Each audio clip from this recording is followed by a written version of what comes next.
ಕರ್ನಾಟಕ ಗಾಡಿ ಅಂದ್ಬಿಟ್ಟು ಪಾರ್ಕಿಂಗ್ ಜಾಸ್ತಿ ತಗೊಂತಾ ಇದಾರೆ. ಎರ್ಮೇಲೆ ಪಾರ್ಕಿಂಗ್ ಅಲ್ಲಿ ಗಾಡಿ ನಂಬರ್ ನೋಡ್ಬಿಟ್ಟು 250 ರೂಪಾಯಿ ತಗೊಂಡಿದ್ದಾನೆ. 75 ರೂಪಾಯಿ ಇರೋದಕ್ಕೆ. ಇಲ್ಲ ಕರ್ನಾಟಕ ಗಾಡಿಗಳಂದ್ರೆ ಅಷ್ಟು ಕಂಡಮ್ಮ ಇವ್ರಿಗೆ. 17 ವರ್ಷದಿಂದ ನಾನು ಬರ್ತಾ ಇರೋದು.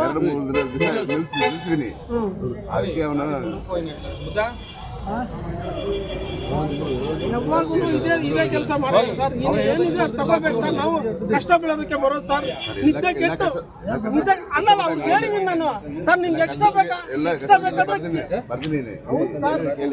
ಎಲ್ಲ ಕಷ್ಟಕ್ಕೆ ಬರ್ತೀನಿ, ಅವನು ಜನರಿಗೆ ಬರ್ತೀನಿ, ಎಲ್ಲ ಕಷ್ಟ ಪುರ ಬೇರೆ ಊರ್ಲಿಂದ ಬರ್ತೀನಿ, ಎಲ್ಲ ಕಷ್ಟಕ್ಕೆ ಬರ್ತೀನಿ.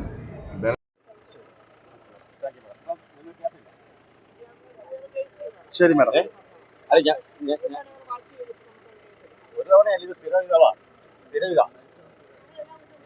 എല്ലാ ദിവസവും രാത്രി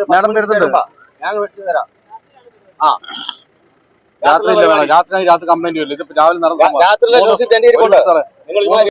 ಎದ್ಮೇಲೆ ಪಾರ್ಕಿಂಗ್ ಅಲ್ಲಿ ಗಾಡಿ ಹಾಕಿರೋದಕ್ಕೆ ನಂಬರ್ ನೋಡ್ಬಿಟ್ಟು 250 ರೂಪಾಯಿ ತಗೊಂಡಿದ್ದಾರೆ. ಕರ್ನಾಟಕ ನಂಬರ್ ನೋಡ್ಬಿಟ್ಟು 75 ರೂಪಾಯಿ ಇರೋದು. 75 ರೂಪಾಯಿ ಮೇಲೆ 1 ರೂಪಾಯಿ ಕೊಡಕ್ ಹೋಗ್ಬೇಡಿ. ಏನಾರ ಇದ್ರು ಕಂಟ್ರೋಲ್ ರೂಮ್ಗೆ ಕಂಪ್ಲೇಂಟ್ ಮಾಡಿ.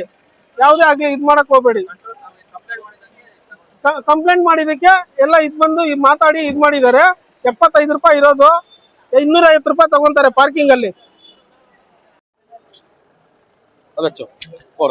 ತಪ್ಪಿಲ್ಲ. ಯಾರಿಗೂ